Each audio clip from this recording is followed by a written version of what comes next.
Сайн мэд сонор хүмүүст үзэгчтэй манай бэлгийн нууц товчоо подкастын маань ээлж дугаар үзэж та бүхэндээ хүрэхэд бэлэн боллоо. За бид нар ер нь дээр дурдсанчлан Монголын түүхээр илүү голцоо видео контентуудаа ингэж төлхөө бэлтгэж үргэж байгаа. За тийм учраас энэ удаагийн дугаар маань мөн адил бас Монголын түүх үргэлжлэн. За үзэгчд маань бидний үйлрийг дэмжиж лайк, шеэр, subscribe тавьчих манайхан заавал дараарай. За мөнгөний доор гарч байгаа дансруу одоо donation буюу бяцхан сэтгэлийн тусдын мэлгээвэл одоо гоё байна гэх юм уу юу гэх юм. Баярлалаа. За багштай өдрийн мэнд өглөөний мэнд. За өмнөх дугаар дээр жоохон тиймхэн дуссан. Ялангуяа Хоббила хааны одоо том хүн л юм да. Тий. Одоо амтаас гэх юм уу одоо тий. За хоёр дахь нь Орж хунтааж 1263 онд нас орсон. Том хүн. Тэгээд яг доотлын Чингэм байсан. За ер нь бол нөгөө төрийн эсрэг тэрс гэж орлоо. Хилсдчлээ. Гэхдээ би одоо тэр бараг юу гай болчихоо да тий. Нөгөө хэд чинь их цэрэг аваад араас нь очих гэжсэн бараг сэтгэл төрүүлжлээ. Тий. Амар хардах их олон нөхцөл бүрдсэн байж ер нь бодох нэ тий. Нөгөө хэд нэлдэв янзаар яриад байдаг. Тэгсэн чинь нөгөө хэд цэрэг аваад төрөөд ирдэг.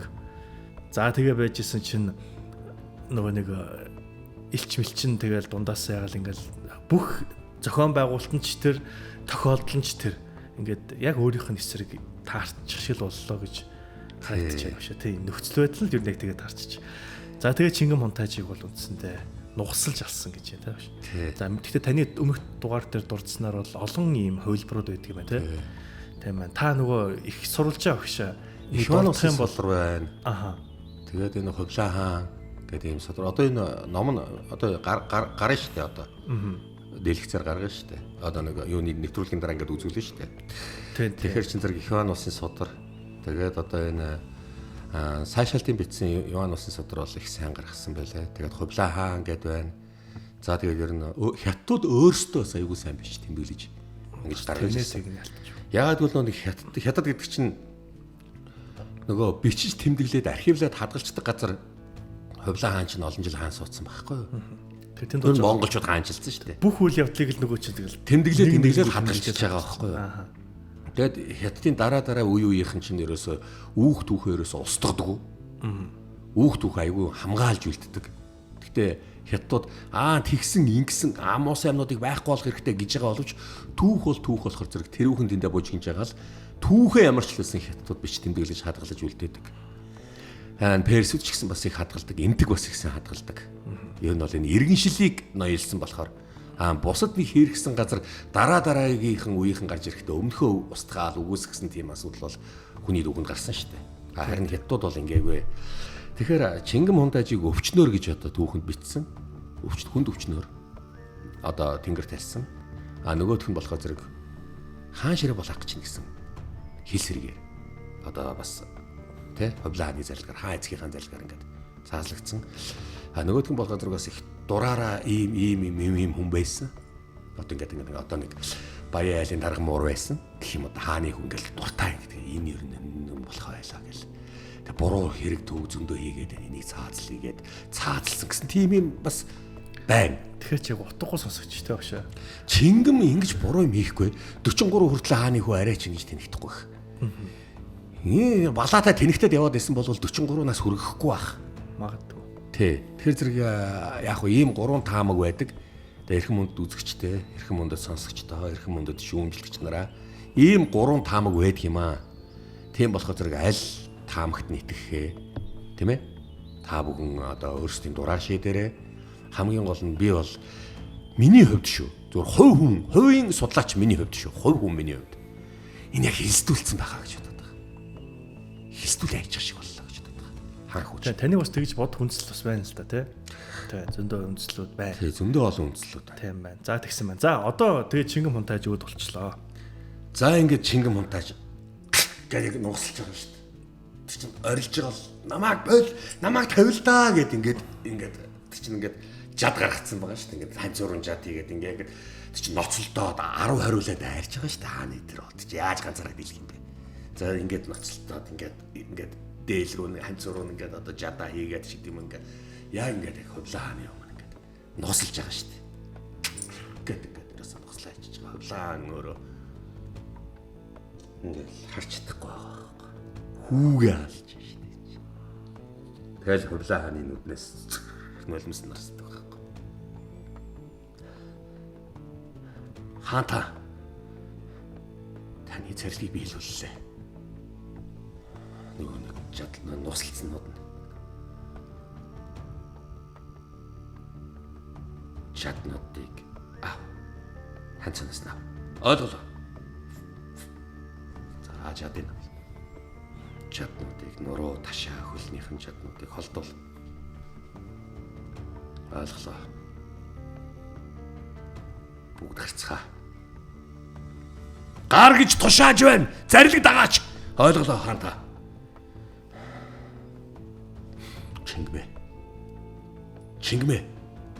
Чингмэ хүмүн. Чингмэ. Нууслаа хийсэн байгаа шүү дээ. Чингмэ. Чингмэ.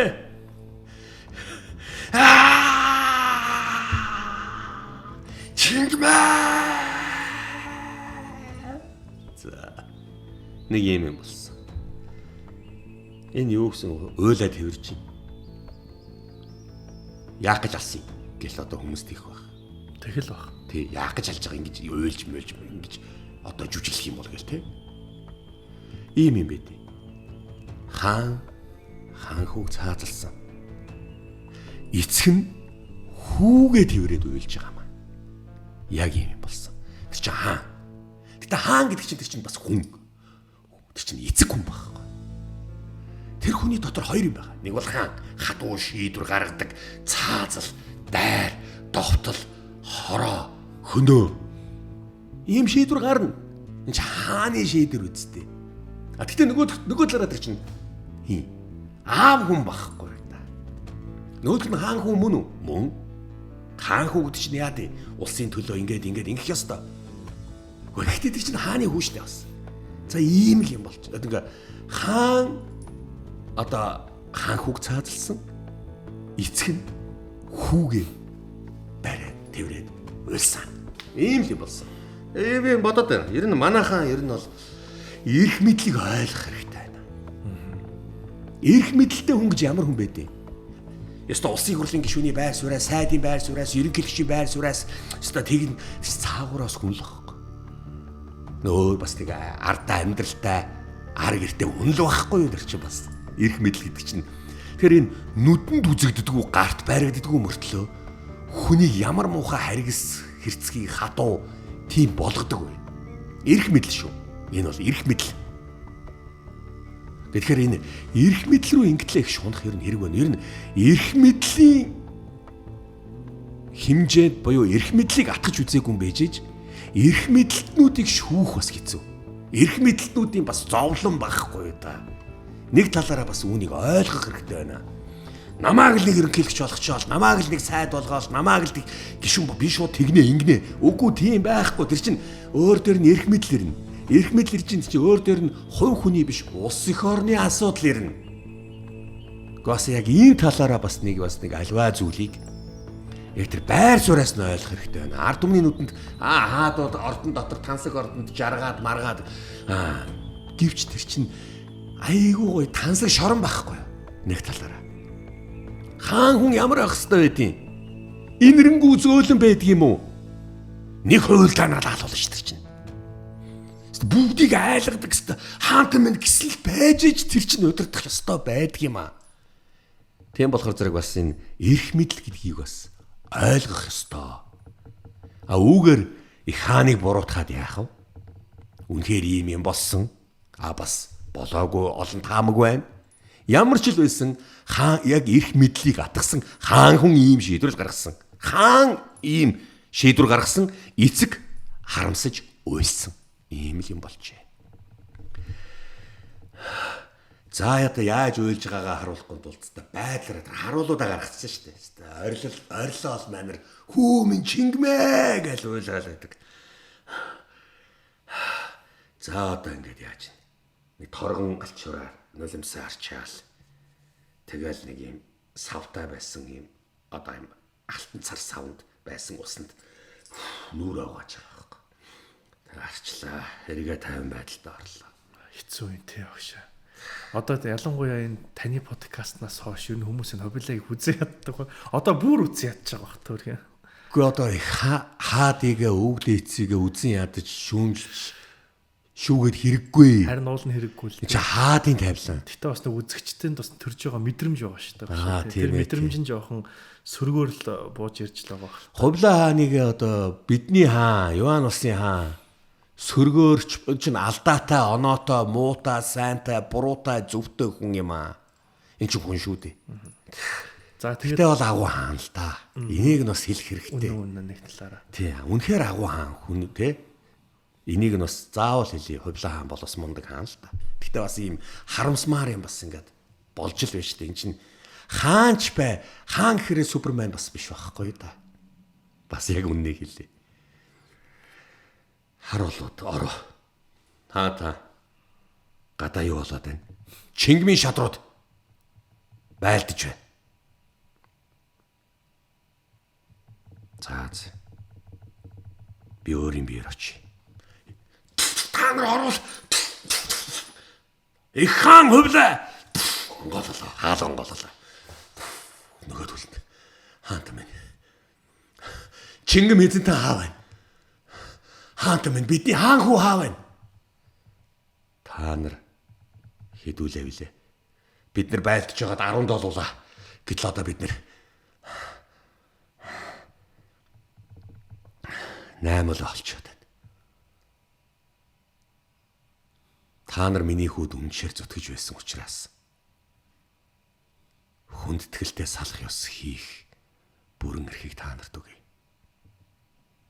Хаанхүү жингмийг авчир. Юунд тавьчихсан. Дамжилж ирж штт.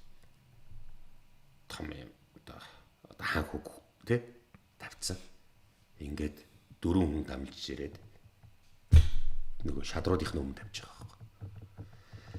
Энэ бол агуу хаанхүү байсан. Хүнддэх ёстой. Чингэм эзэнтэй гэд ингээд номог ахаа чингэм ахаа гэд за нөгөөдөл хөгчүү аяач хийднэс. Чингэм ахаа аава та чинь яаж байгаа юм бэ? Та яагаад гимгүү ахыг минь алж байгаа юм бэ? Аава ингээ хараал байж байгаа. Аава чингэм эзэнтэй ахаа сэрэлдэ чингэм эзэнтэй юу болох нь энэ вэ? Яаж байгаа нь энэ вэ? За ингээд одоо чингэм нөгөөдөл нөөлцгааж байгаа. Хаанхүү чингмийг хүндэтгэлтэйгээр нутглол. За ингээд гараад явсан. Хаанхүүг одоо жинхэнэ Юан улсын агуу хаанхүү угсаа залмжлах байсан хаан болох байсан агуу ирээдүй байхгүй боллоо. Алчуудаа яах вэ?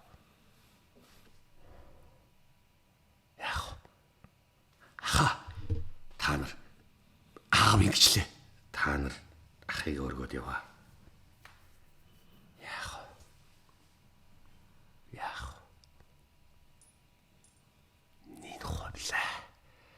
Энэ хаан томалтай хэлээ.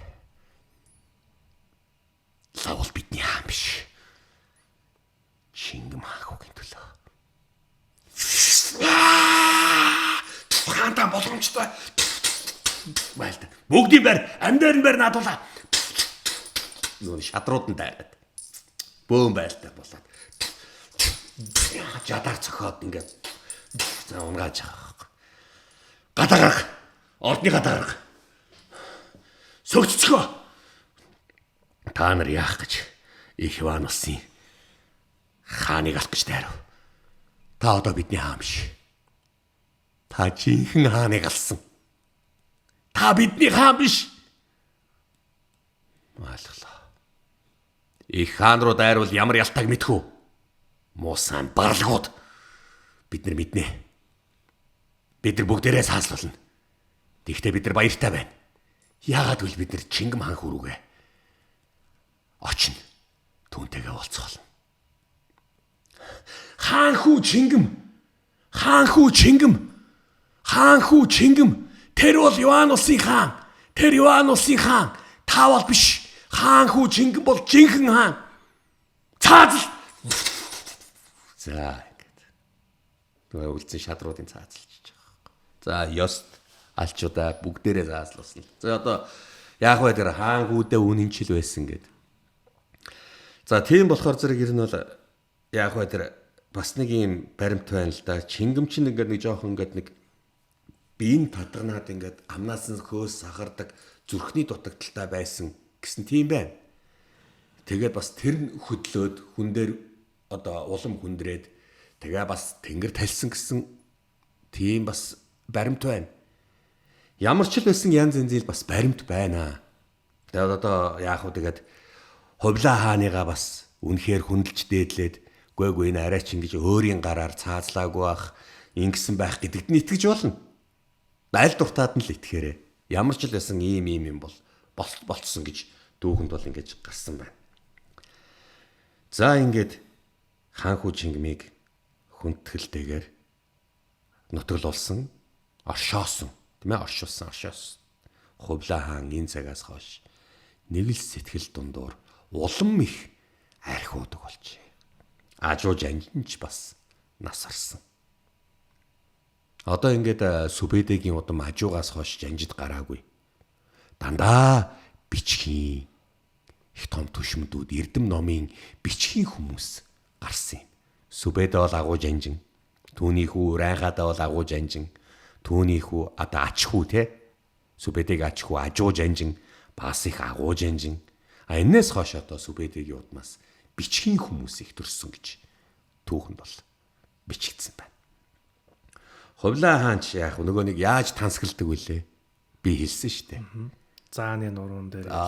Тийм за тийм. Ер нь Хувлаа хааны дарс уух нь бас ихссэн. Хувлаа хаан бол одоо улам сэтгэлээр унсан. Хар хорин хот. Мэлэг төмрийн өргө. Өмнө зүгээс илчирлээ. Орвол мэлэг төмөр эзэнтэй. Танд энэ хүн мэдээгэр авчирлаа. За. Хувлаа Чингмийг цаацалж. Би Чингэмдүүд анхааруулад байхад ийм юмч болох ч гэжтэй. За. Одоо бол ингэхгүй шүү. Яан гинэ. Цэрэг бэлэн үү? Бэлэн. Цагаан хэрмийн хайнаас дайр.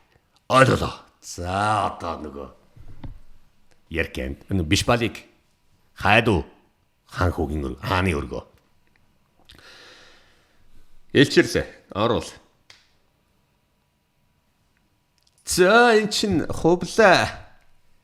За би Чингэмд харамсаад байна. Одоо яах вэ? Төвдийн талаас бүр баллаад өгөхөд энэ Хувлагийн Иванус улам тэнцэр алдах байлгүй. Ер нь бол ходолон төртөл мэдээ өг. Одоо Хувлаг тэсэж ханлаа. Цэргээ бэлэн байгаа хаан эзэнтэй. Тэгвэл орцгоё. За одоо цагаан ирмийн хайнаас нөгөө нэг найрамдал байгуулсан байсан нөгөө түлэн.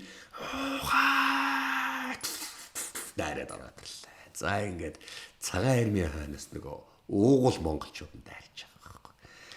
Гуулан Чингэм найрамдлыг байгуулад арайгаа айгу болгоцсон байсан. За ингээд одоо энэ тэгэхээр яаж ийн агуу их удирдахчийн буюу буруу шийдвэр ямар байдаг байх нь?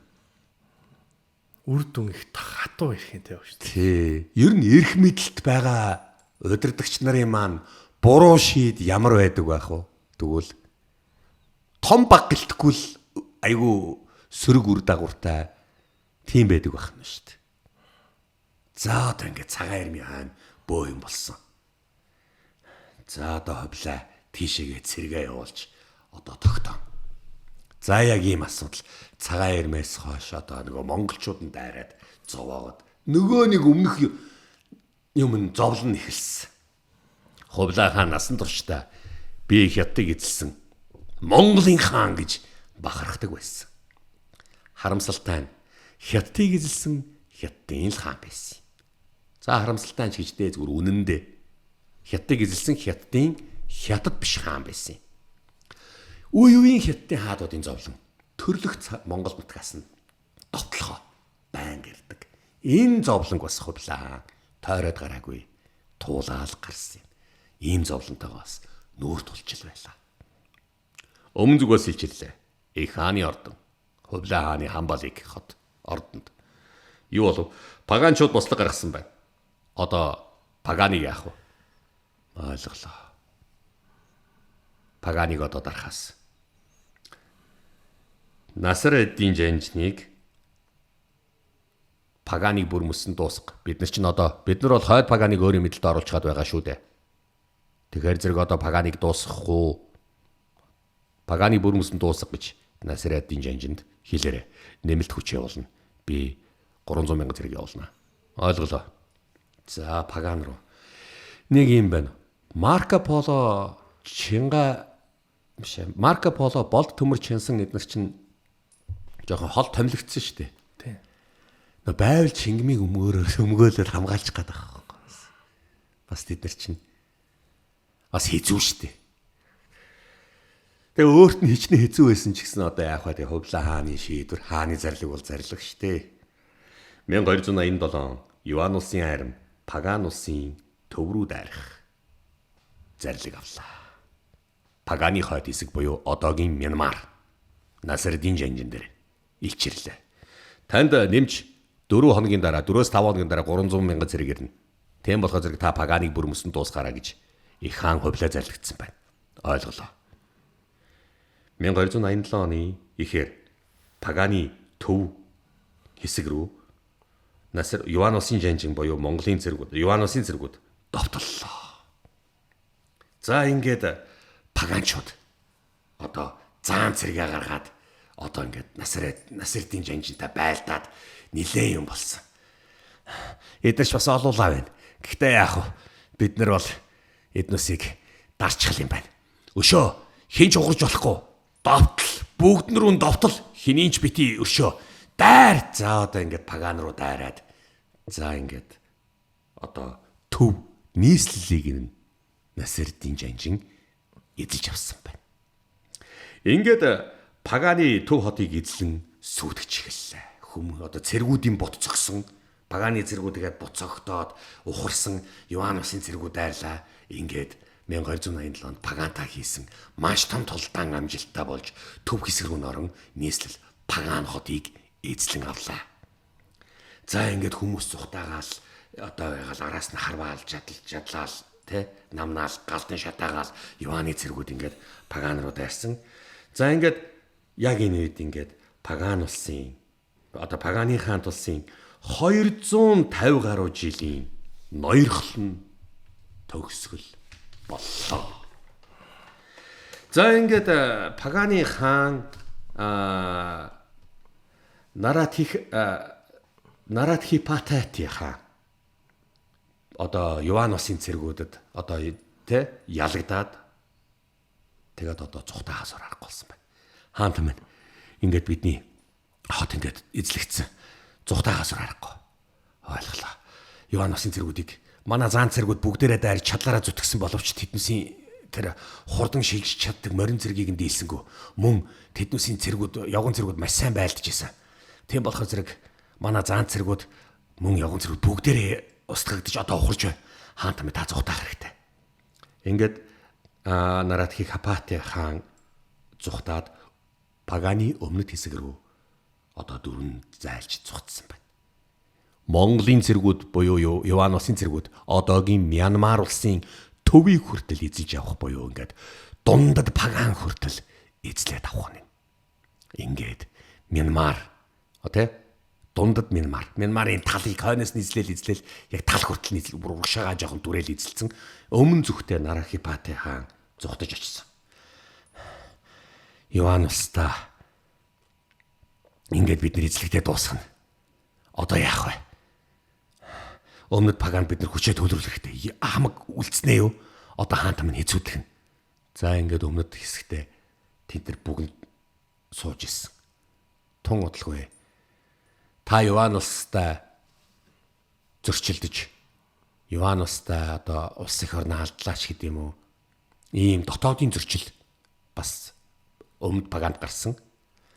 Тэгээд Нарахипати хаан хуйлдаанаар алууллаа.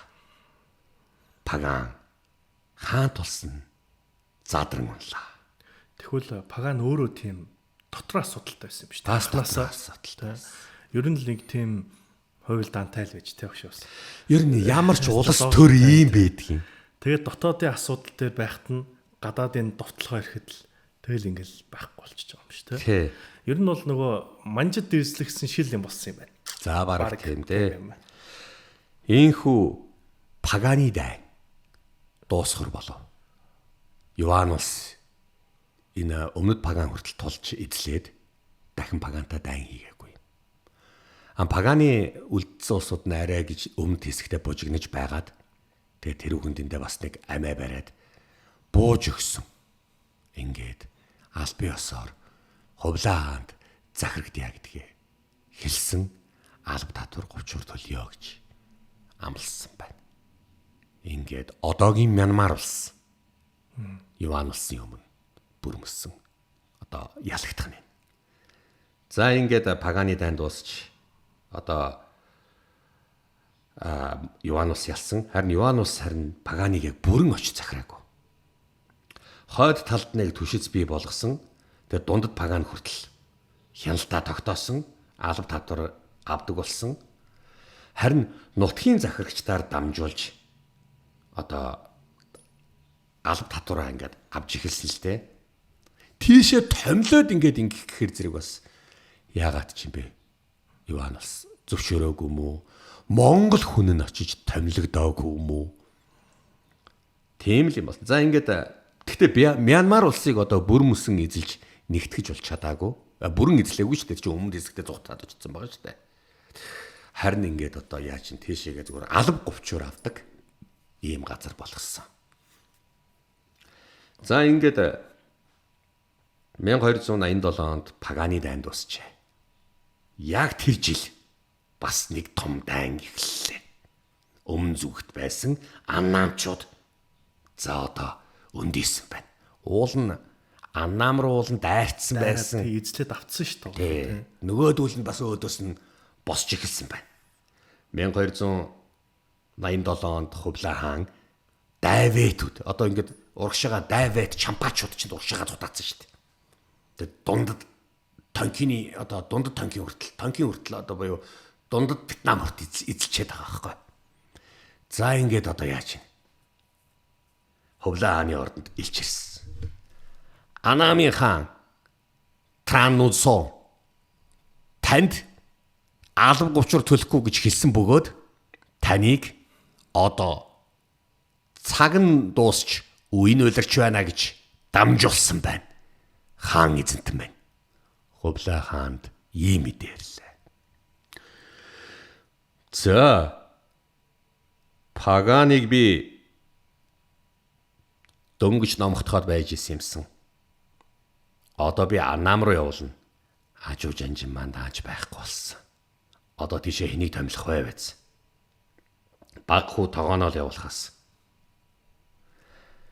Тэд нар юу хүсэж байгаа юм бэ? Алба говчур төлөхгүй гэсэн. Тэгээд биднээс эзэлж авсан газар нутгийг буцаагаад өг гэж хэлж байна. За. Тэгч ярихгүй. Бид нар бас паганд өмнө нь тийм ээ. Жилийн өмнө ялагдсан шүү дээ бас. Тэд нар бослог гаргаад биднээсийг ялчаад байгаа. За тэгвэл энэ удаа маш сайн бэлд. Өргөн дотлохоогоор бид нар дайрах болно. Ойлголоо хаан та. Би өмнөхөө бодвол илүү их том флот явуулна. Маш том флот, маш их цэргүүд гаргана. Би 500 мянган цэрэг паганууд дайруулна. Паган гинэ нэг евро, вет руу одоо Аннам руу дайруулна. Вет руу, Дайвет руу, Чампа руу дайруулна. Тэдний хаан миний өмнө сөгтгөл болно. Надад алба говчуур төлөхөл болно. Тиймээс энэ дайнд бэлд маш их онгоц хий. маш их усан онгоцхий, явган цэрэг, морин цэрэг, бүгднгийн бэлд ер нь одоо би залхлаа. Энэ дайвэтүүдийн учрыг одоо олохгүй болохгүй болж нэг мөр шийдэх цаг болж өөрийн хүү тогоон жанжныг ерөнхийлөн удирдах жанжнаар би томилж байна. Харин би ингээд өөрийн жанжин, Кипчак жанжин, Амарыг бас усан цэргийн жанжнаар томилж байна. Дайвэтийг, чампаачуудыг миний өмнө өвдөг сөгтгöd ирэх бүрэн эрхийг өгж байна. Энээр төр таалбыг өгж байна. Ойлголоо. Номууганыг хар орим руу томил. Ойлголоо. Тэнд харормын заглагчаар байлга. Хойд зүгээс ирж байгаа төрлөх тал нутгийн маань бослохыг номууганаар даруул. Одоо номууган ахаасаа хэм суралцсан байх ёстой. Номууганыг тэнд байлгая. Одоо номхон номуун хааныг тэнд байлгая. Аяач хийх ч гэсэн явуулна. Хөгч бас тийшээ явуулнаа. Тэгэхдээ би хайд руу явуулах гэдгийг бас сайн өөрөө шийдэж чадаагүй байна. Аль нэг нь шийднэ. Ямар ч лсэн хойд зүгийг тайван байлга. Номууханд энэ үргийг гүйцэтгэхгүй л. Одоо Давид чампаачуудыг нэмэр дарах цаг болж. Малакийн хоолой бид Ормоз руу явах болно. Бенгалийн болон бидний мэдлэлд ирэх болно. Би энэ ертөнцийн бүх улсад өөрийн зарилгийг түгээж дэлхийн ертөнцийн хаан гэдгээ хүлээн зөвшөөрөх болно. Хувлаа хааны зарлиг. За одоо ингээд Давидуудтай байлдах гад буюу Чампа Давидуудтай байлдах гад. Ингээд Ихванус одоо хүнсээ бэлдэн. Одоо өргөн хэмжээний дайм болох ч шүү дээ. Хүнсээ бэлдэн. Усан онгоцыг ихийн, их цэрэг гаргана. За одоо ингээд бэлтгэл ажил. Одоо маш том бэлтгэл ажилдаа ингээд орж байна. Одоо баг хүү тогоондоо энэ албан үүргээ одоо өглөө. Тогоон бас өмнө нь энэ ч байлжсэн туршлагатай шүү. Тэгээд Насреддинийг одоо паганы талаас одоо Давид руу халд гэсэн тийм одоо зарлиг одоо явуулж байгаа юм. Одоо ингээд одоо Мянмараас Вьетнам руу алдах. Энэ зүүнүүд Азийн орн биш үү? Асианы орнууд Вьетнамууд. Вьетнамууд чинь тэнцэнэ бас их айгүй мундаг байхгүй юу? Тэрүүхэн дэндээ бол өстой нэрэ яавал яачаал гэдэг. Натаа юм үсэх юм бэ л гэдгийг. Тэр чи тэр ер нь Давидууд буюу чампаачууд ч бас их хүчтэй байгаа байхгүй. Цөс ихтэй босоо тий. Тий, цөс ихтэй. Одоо би бас сая бодчихлоо. Дахиад Давид тэр ахаал нөгөө Давид үгээр Чампа Мампач та барыг дөрөвдөхөө дурдж байна уу? Энэ одоо ингээд тий. Дандаа л нэг ингээд өмнөд Азад нэг юм болохгүй тий баш. Энд Вьетнамд нь болохгүй шүү. Харин тий. Тэгэл нэг дээхэн бас нэг л Чампа Мампа гэл бөөн дайм болол дууссан. Ахаал Чампа Мампа. Хувлаа хааны энэ дайм бол одоо Чампа одоо Давидтай хийх, Вьетнамуудтай хийх сүүлийн дайн л да. Уулын сүүлийн хаан. Одоо ингээд одоо Вьетнамд ямар ч байсан тийм юм байна. Энэ одоо хамгийн сүүлд одоо маш том өргөн бэлдээл одоо дайн бэлдээд одоо ингээд одоо халтнаа гэж хэлж штт. Бараг сэхэл авахгүй болтол гэсэн байна. Бүгднийг одоо 91 мөр шийдий гэж. За ойлголоо гэж та. За багштай их баярлалаа. За үзэгчтэй бас бидний подкастыг бас шимтэн сонсон та бүгдээ маш их баярлалаа. Бидний үйлдвэрийг дэмжиж манайхаа лайк, шеэр, subscribe тавьчаа заавал дараарай. Энэ доор гарч байгаа данс руу одоо бяцхан сэтгэлийн тус дэм одоо нэшнл хийгээрэй гэж та бүгдээс хичээнгүйлэн хүсэж байна. За ингээд бидний нэвтрүүлэг энэ цагийн хүрээд дуусаж байна. Эрхэм үзэгчтэй Монголын түүх подкастыг бас хүргэсэн. Багштай маш их баярлалаа. За одоо дараагийн дугаар дээр тэгвэл бараг юу гарах нь тодорхой болж тий багш. Тий, Давидын тий. Одоо Алтан ордны ус Ил хаан тус цагаадаа усусаа. Тэнд их хоёр том үйл явдал болж байгаа хэвээр. Одоо яг тэнд байгаа. За тэгэхээр Чампагийн даа магадгүй хэзээ үргэлжлэхийг мэдэхгүй байна. Гэхдээ ямар ч байсан үзэгчтэй энэ удаагийн нэвтрүүлгийн нүрээ зөвсөрлөө дараагийн дугаараар уулзлаа. Баяртай.